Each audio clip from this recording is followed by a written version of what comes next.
Hello everyone, Dave here. Welcome back to Kentucky Route Zero. We're back at the Museum of Dwellings. We're here trying to find a doctor. His house was supposed to be here, but instead we have a museum. Homer, how's it going, buddy? Thomas. Oh yeah, he was talking to his dog. Guy was a weirdo. What? Museum staff. What did he say? Doesn't seem that weird. Yeah, what did he say? Thomas, just small talk, you know. Like you talk to your buddies or something. Like you talk to a dock worker. Just like, darn, this is a lot of rain. I haven't seen rain like this since that storm a couple years back. And took out Lisette's herb garden.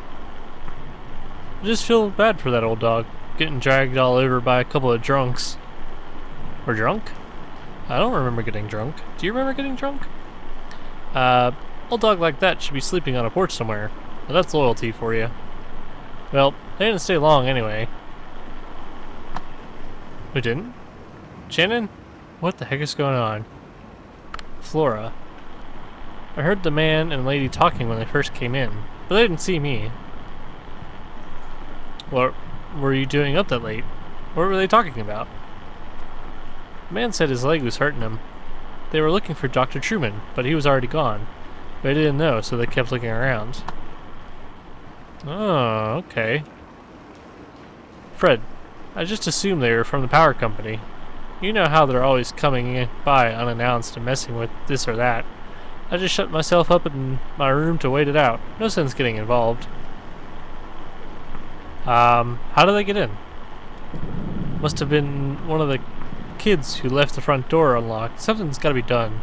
They run around like animals. You know that Flora left a can of soda on top of my shelter door. I almost killed myself slipping on that sticky mess the next morning.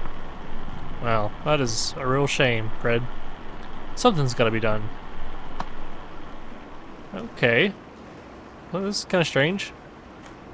Ooh, I have an umbrella. Alright then. Can we look around this place? Possibly try and find... Oh! Hello? Oh. It's a... old train yard? It's kinda cool.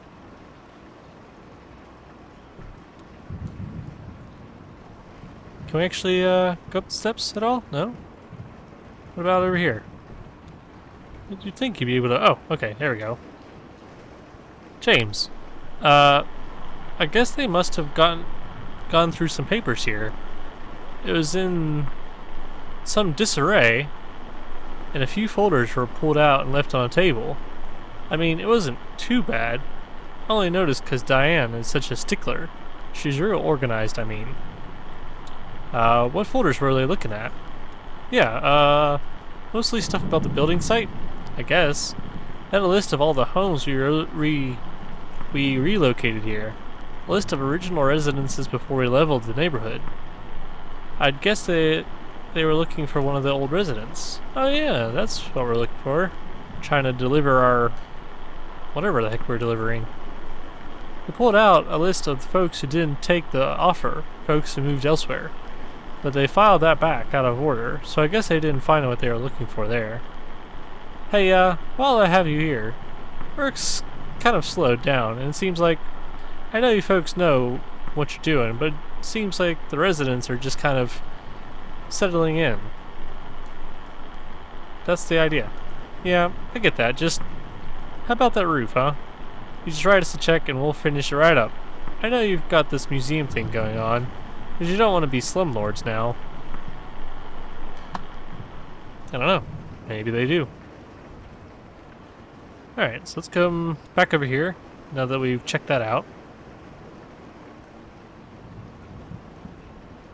There's a tent. Can we go look at the tent? Hello? It's kind of a strange place. Walker. They were hollering at that empty tent you folks have on display. Huh. Hey, if you ever need anyone to stay in there, I've been in worse positions. So it's an empty tent. Okay. What a strange place. Oh, hey, here's an actual person. Do you know, at first I thought it might be Hudson walking up to visit. I heard him working on his boat just a bit earlier, before the storm started. But then I saw the stranger's limping gait, and a young woman with him, and I knew it couldn't be. I invited them for a glass of bourbon, which they politely declined, so I just talked to them on the porch for a bit. What did you talk about? Oh, talked a bit about the neighborhood. I told them about Hudson and a sailboat, and the nice young couple in the greenhouse, and the charming Dr. Truman who used to live here.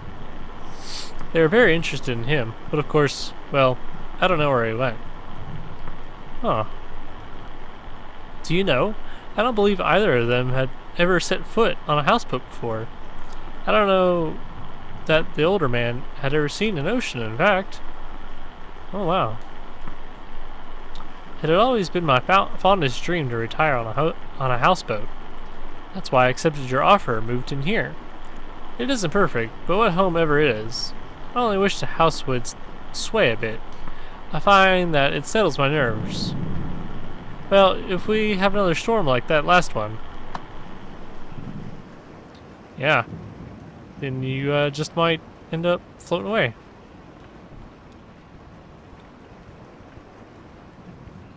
This is kind of weird, isn't it?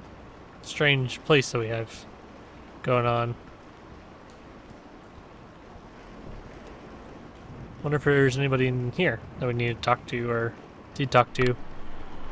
Thomas. Yeah, they came by and knocked on the window. We had a bit of a talk through the glass. I would have come out, but, you know, shady characters. Did I seem suspicious?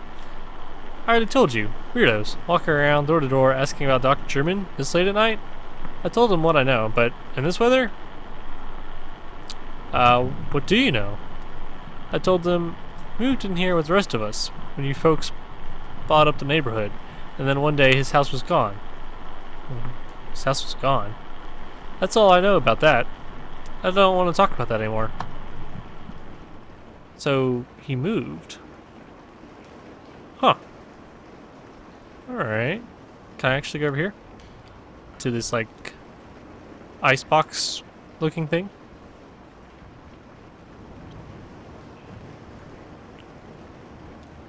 What is it? Oh, it's Fred. I heard them banging around out there, and I just stayed quiet.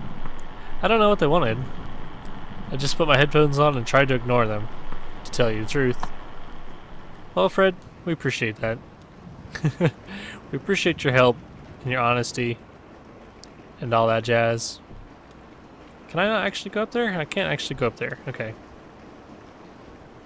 I'll have to come around, I guess. Try and find maybe somebody else we can talk to? So we went through some papers. We know that Dr. Truman is no longer here, in fact. So maybe we can go up. Can I actually go up this way? I can go up that way. Why would I want to go up that way for? Is there anything actually... Oh, there's the truck. Oh, I see. Okay. So that's the way we came in. Gotcha.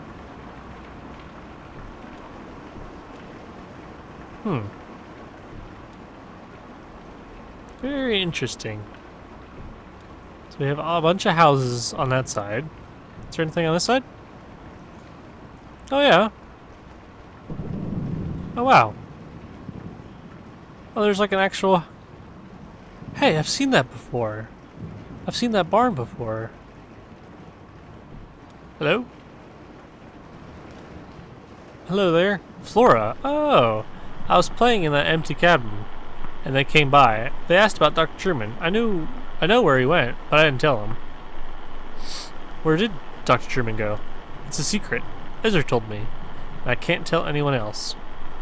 Who's Ezra? He's my age. He doesn't really live here. He's just passing through with his brother, Julian. First they're going to help us, but I can't say any more about that. We have a lot of secrets. The lady asked me about my parents, and I told them they were upstairs in the greenhouse. Do you want to hear a weird story? Yeah, why not? The old man asked me about the cabin. He said it looked like another house he knew, and he wanted to know where it came from. I told him nobody lived there, so when he went inside... Oh, so he went inside. He took a long time exploring. When he came back out, he told me all about it. What did he find in the cabin? He went upstairs, and he also looked around the other rooms. I played with the dog. Uh-oh. What was the dog like? His name is Homer. You can almost see his skeleton. It's pretty cool. Now, the part that's weird, he said he went into the basement. What? That cabin doesn't have a basement. He said he found a staircase in a closet. He said he found a secret door in the floor. He said he dug through the ground to get there. A staircase in a closet. Then he found a rope leading down a long pit and he climbed down. Yeah. It was so long his arms got very tired and he fell in the dark. Oh. Yeah. He didn't get hurt though. Yeah, I didn't get hurt. He crawled through a tunnel where he found a hidden garden. The garden was very beautiful. The garden was very dangerous. Beautiful. He felt so calm. He fell asleep. Yeah. He woke up on the floor of the cabin. He came back outside. And we said goodbye.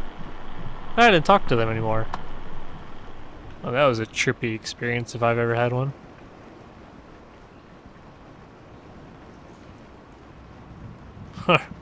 Alright, can we actually, we can't go over there, but we can go over here. Can we go to this bird cage? Oh, I can, actually. I can check out the bird cage. Sadie. The moment I now recall most clearly from their short visit was the bird cage exhibit. The old man stopped to rest, or maybe to think. The young woman had been anxious up to that point, but she stopped as well and examined the bird cage more closely. It seemed to elicit a tenderness from her. She ran one fingernail along the bars of the wire cage, marking out a tuneless scale, like a child's xylophone. And then they moved on. Oh. Well, that's kind of nice, I guess. In a weird sort of way. What is this I'm looking at now? Oh, hey! Who are you? Are you the doctor? Hi there. Can I not? No, I can't talk to you. I can just walk right through you. Alright then. Walker, sure. Oh, I talked to them for a bit. Actually, we talked for quite a while. I wasn't busy. I was happy for the company. Couldn't sleep in a storm like that. I never could. Museum staff. Did you see how they got in? What did you talk about? Why can't you sleep in a storm? Yeah, what did you talk about? I had a bottle on my coat, and I could see the old guy looking at it. And his leg was hurt pretty bad, so I offered him some. He got real awkward about it. I bet he's in a program. Anyway, they were asking about Dr. Truman. I remember him. He was here for a bit, and then he left. So that's what I told them.